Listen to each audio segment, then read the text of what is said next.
Kung Semana Santa man gani o baka summer vacation, usa sa mga gikahinamang bisitahon sa mga foreign o local tourist mao ang Siquijor.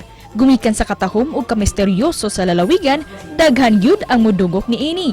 Apan tungod sa pagsiaw sa kaso sa coronavirus 19, daghang mga tourist destination ang nanirado ug usa na niini ang Siquijor. Hinungdan nga daghang mga negosyo ug mga trabahante ang naapektuhan. Apan human sa pila ka tuig nga pagpakahilom, nag-abli pagbalik ang maong lalawigan. Karong buntaga, atong mahinabi ang tourism officer nga si Engineer Bern Paglinawan alang na sa paghatag og dugang kasayuran kabahin sa pag-abli sa ilang turismo. Dini lang sa GMA Regional TV Live. Kumustaho nato karong buntaga mga kapuso ang matahom nga lalawigan sa Siquijor. Makauban nato ilang Provincial Tourism Officer Engineer Bern Paglinawan. Good morning, Engineer. Welcome sa GMA Regional TV Live. Pakigreet sa atong mga viewers, labi na sa atong mga kapuso diya sa Siquijor, Engineer. Maayong buntag no sa tanan natong viewers no. Ug may buntag sa atong mga kaigsuonan dinhi sa probinsya sa Siquijor. Daghang salamat, Engineer Paglinawan sa pag-uban namo, sir. Kumusta naman ang isla sa Siquijor ug unsa may kahimtang sa inyong turismo sa pagkakaron, sir? Actually karon murag promising ang Siquijor no. Every day gasaka-saka nga atong arrivals no. Ito ganing January, nag-start kita nga maka-open nga wala na requirement no. So naka-total ta ato mga 600. Then pagka February naabot na siya 2,200. So hoping nga by March, April, May mas mudako-dako kang atong tourism arrivals. Subay ni Engineer sa inyong pagbukas na sa probinsya para sa mga turista, unsa ka preparado ang lalawigan sa paghangop pagbalik sa atong mga local o foreign tourists?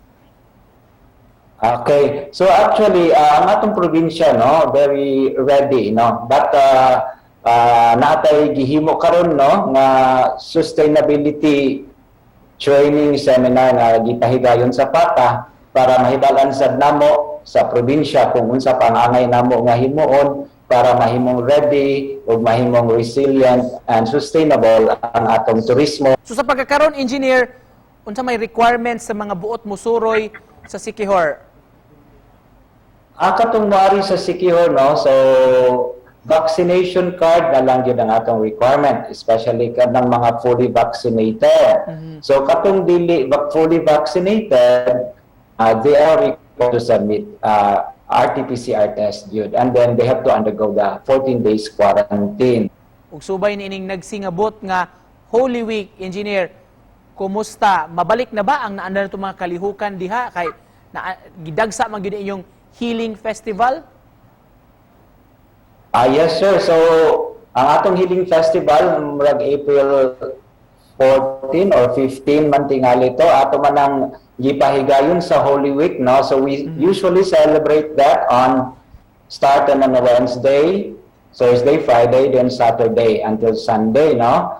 Pero dili lang gyud local, Engineer, bisan foreign tourists welcome na musud sa probinsya. Welcome na tanan sir kay mao nang kunay atong pan sa national. So actually karong February, last February, naka-record na tag almost 100 nga foreign tourists nga niabot sa Siquijor.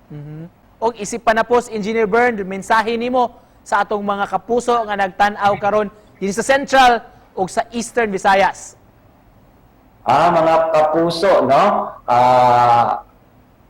Welcome kayo mo nga moani sa among isla sa Siquijor, no? Aron inyong ma-discover ang among tourism destinations ng unique, dili sad siya pareha sa uban. So it's better for you to come and experience, witness the hospitality of our people and enjoy our tourism attractions. Tinuod digid ang ayang palabyon ang atong silingang probinsya din sa Central Visayas nga makabibihag yun pag-ayo. Daghan kay salamat sa pag-uban kanamo karong buntaga mga kapuso ang Provincial Tourism Officer sa Siquijor, Engineer Bern Paglinawan. Daghan salamat, Engineer. Daghan kayong salamat sir sa inyong pag-imbitar ko no para niining interview aron usab among ma-promote ang among isla sa Siquijor.